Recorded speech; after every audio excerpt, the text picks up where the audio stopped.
Olá pessoal, como é que vocês estão? Espero que bem.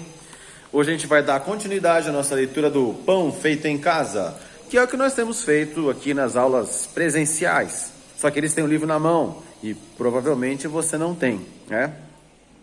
Se você quiser passar aqui na escola até, e se ainda tiver, né, do projeto Minha Biblioteca aqui, porque esse livro pode ser seu, né? O projeto Minha Biblioteca é justamente para a gente distribuir aos alunos. Se você quiser, combina comigo através do Google Sala de Aula e você vem buscar o seu, desde que ainda tenha, né? Porque eu estou distribuindo eles todos. Mas é isso aí, gente. Então vamos partir para a leitura, porque esse livro é meio grande, só vai ficar só ele no final das nossas aulas. Página 71, nós paramos um mês antes. A caveira na porta já havia desbotado mais, e embora ainda visível, seu esmaecer parecia acalmar os terrores de Tobias. Não apenas ele andava bem mais sociável, como já não tentava ficar só enfiado em casa.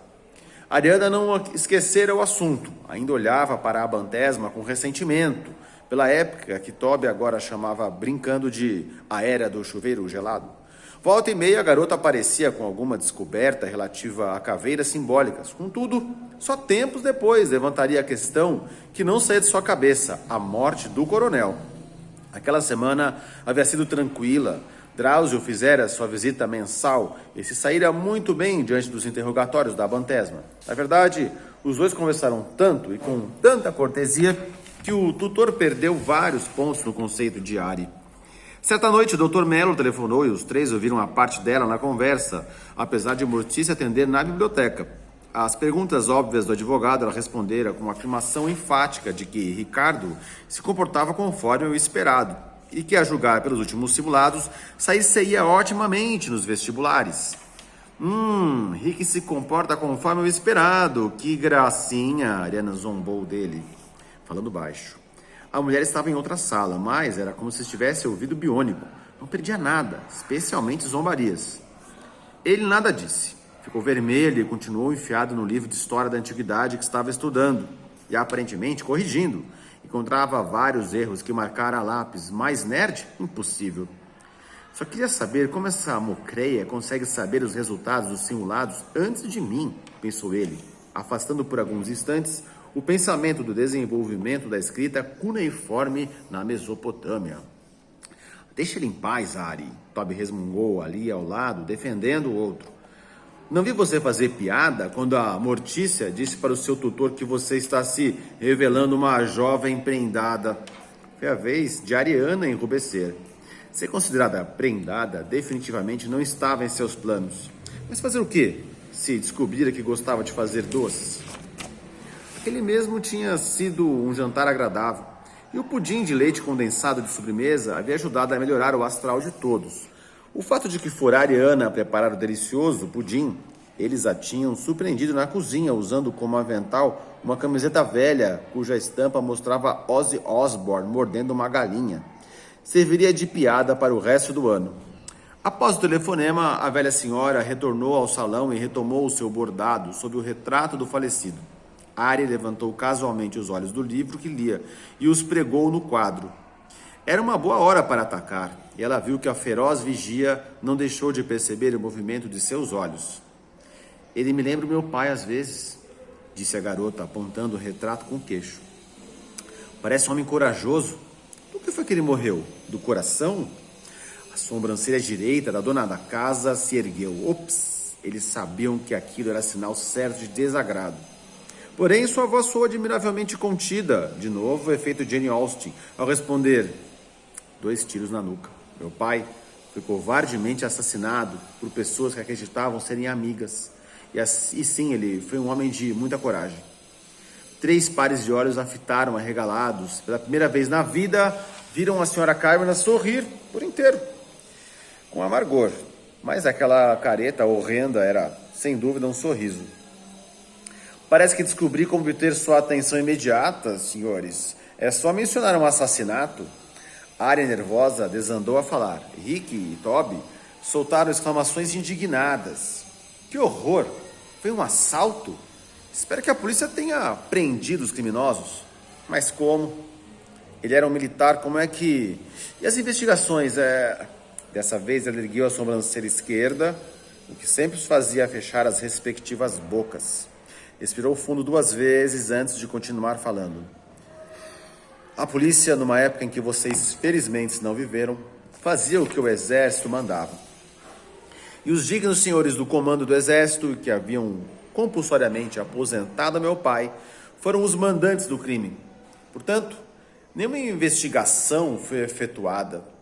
Oficialmente, o coronel morreu num assalto. Isso responde às suas questões, senhorita Haase. Todas elas. Agora, creio que é hora de dormir. Não era.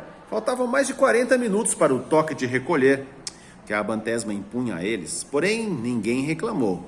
A garota notou que Toby e Rick trocavam uma piscadela ao adentrarem o corredor atrás da megera. Ficou imaginando o que significava aquilo. Logo descobriria.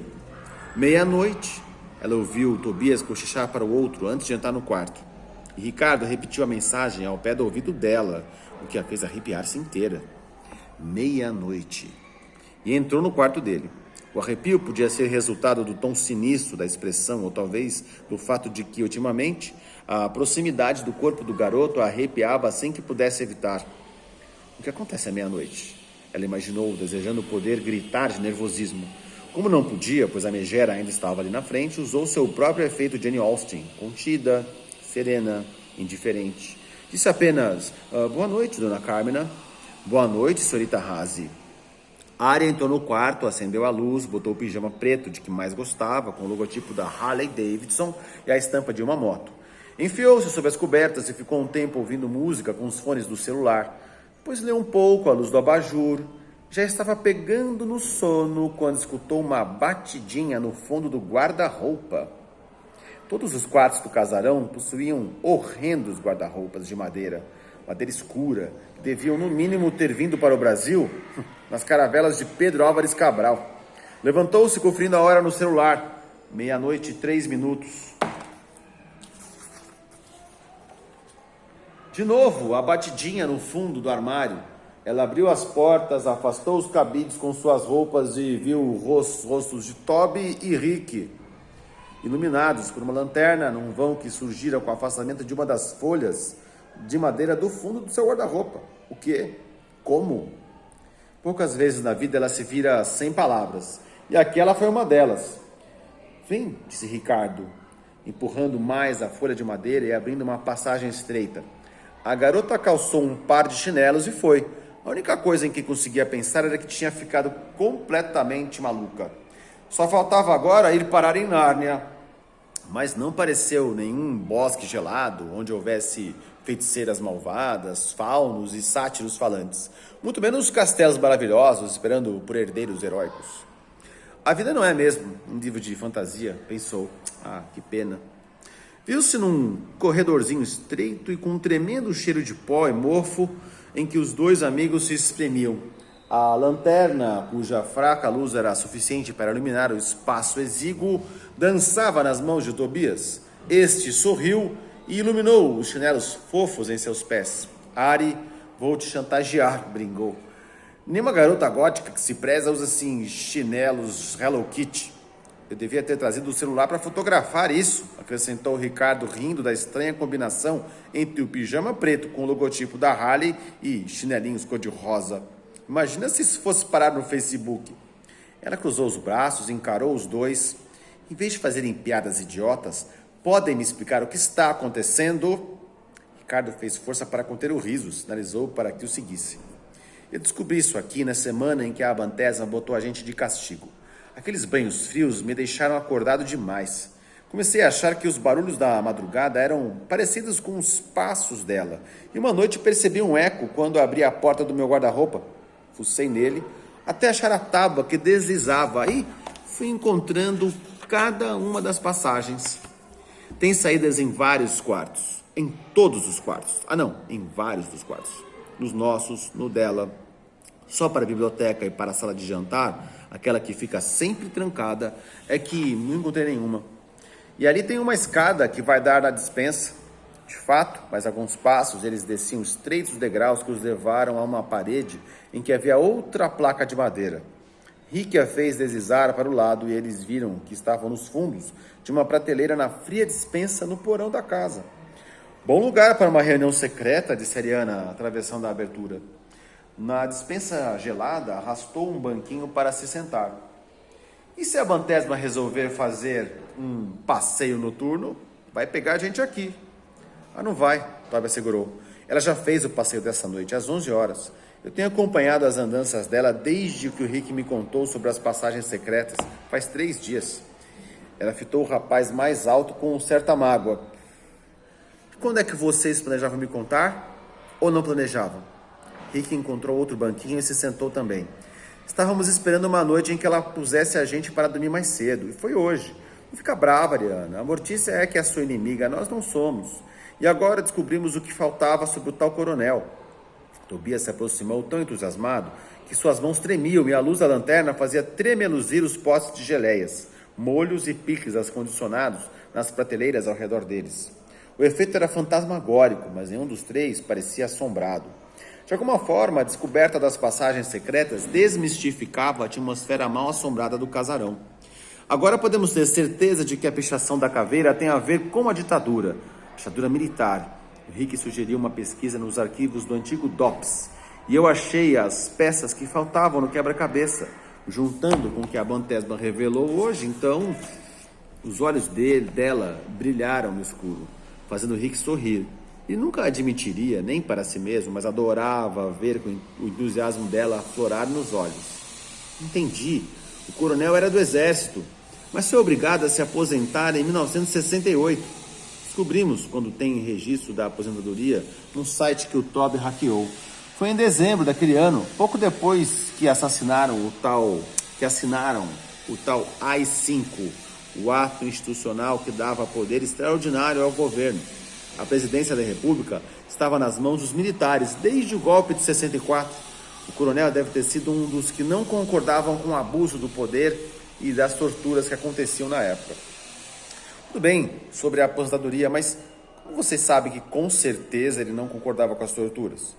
Por uns documentos que o Toby desencavou, depois da abertura política, as pessoas podiam falar no assunto de novo. E muita gente publicou livros com denúncias. Num deles, apareceu uma carta do pai da dona Carmina para um general, protestando contra prisões sem julgamento. E o Rick achou um depoimento num jornal universitário de um professor que foi preso pela ditadura, mas conseguiu fugir para o Chile, depois para a França. Ele declarou por um grupo pequeno de militares que não concordava com o que estava acontecendo. Olha só, pessoal, vou trancar aqui essa porta, porque começou o intervalo deles, eles vão querer entrar aqui. Eu estou gravando, esqueci. Vou trancar aqui e ninguém perturba de novo a nossa leitura. Toby pescou um papel no bolso e estendeu para a garota, que leu à luz da lanterna. Aqueles homens tinham coragem, eram poucos dentro do comando do exército e acabaram sendo descobertos. Mas enquanto atuaram, conseguiram tirar vários presos políticos do DOPS. Alguns deles tinham passagens e quartos secretos nas suas próprias casas, onde ficávamos escondidos até a poeira baixar e conseguirmos sair do país. Se estou vivo hoje, devo isso ao Coronel B, um homem íntegro que pagou com a vida por ter tido a coragem de desafiar os torturadores. Eles devem ter descoberto o que ele fazia e deram um jeito de executar o coronel. 2 tiros na nuca, ela disse. Oficialmente, um assalto. Tudo que a Ariana conseguia pensar naquele momento é que estava justamente numa das passagens secretas que salvaram aqueles homens. Quantos presos políticos desesperados haviam se encolhido ali, naqueles cantos empoeirados, tentando se salvar? E ela, com seus conflitos adolescentes e sua vida insignificante, achava que tomar um castigo da Bantesma era tortura. Quando há pouco tempo pessoas eram torturadas de verdade em sua cidade, porque ousavam pensar diferente dos que detinham o poder. Devolveu o papel ao garoto e olhou para Ricardo sem saber o que dizer. Eu sei, ele respondeu ao seu olhar compreensivo. A vida da gente parece bem boba quando se pensa no que aquela geração passou, não é? Ficaram em silêncio por um tempo. Ari sentia que algo ainda não fazia sentido. Mas se a pichação da caveira era um protesto contra a ditadura e o coronel também era contra a ditadura, por que pichar isso aqui iria perturbar a dona Carmina? Sei lá, Pode ser que algum inimigo fez isso para ela lembrar da morte do pai, uma coisa assim. Deve ter muita gente que detesta a Bantesma, assim como nós. Sim, eles detestavam aquela mulher autoritária, antiquada, feia, com sua vigilância severa e seus castigos injustos. Calaram-se pensando nisso, tentando ter certeza disso. Finalmente, Tobias suspirou. Jogou o facho de luz da lanterna na abertura oculta atrás da prateleira. Vamos dormir? Os outros concordaram, e eles refizeram o caminho, entrando novamente em seus quartos, pelas passagens no fundo dos guarda-roupas. A Helena custou a pegar no sono, imaginando a menina que fora Carmina, crescendo e sabendo que o pai fora assassinado. Era tão ruim quanto crescer sabendo que seus pais e os 2 irmãos morreram num acidente de carro, causado por um motorista bêbado. Foi o que aconteceu com ela, né? Ou pior, porque ao menos o motorista fora preso, julgado e condenado. Quem quer que tivesse matado o coronel, acobertado pelo governo militar, podia muito bem estar solto até hoje. Ricardo também demorou a dormir. Imaginava quanta coragem seria necessária para um homem acostumado com a disciplina militar renegar as ordens que recebia e tomar o caminho oposto por julgá-lo mais correto. Ficou analisando se ele mesmo teria tal coragem. Era desconfortável perceber que provavelmente não teria. Tobias dormiu logo, pensando que não devia haver mais mistérios para se descobrir naquela casa e que os medos que acalentaram eram infundados. Ari e Rick estavam certos.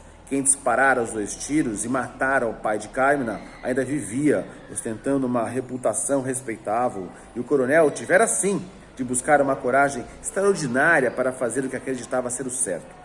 Tobias, porém, estava completamente errado. Então havia mais mistérios ali, né, do que a gente imaginaria. Pessoal, acho que tá bom por hoje. Deixa eu dar uma olhadinha aqui se tem muita coisa ainda para ler nesse capítulo. Tem. Ó, vamos parar aqui na página 86. Paramos na página 86, 2 semanas antes.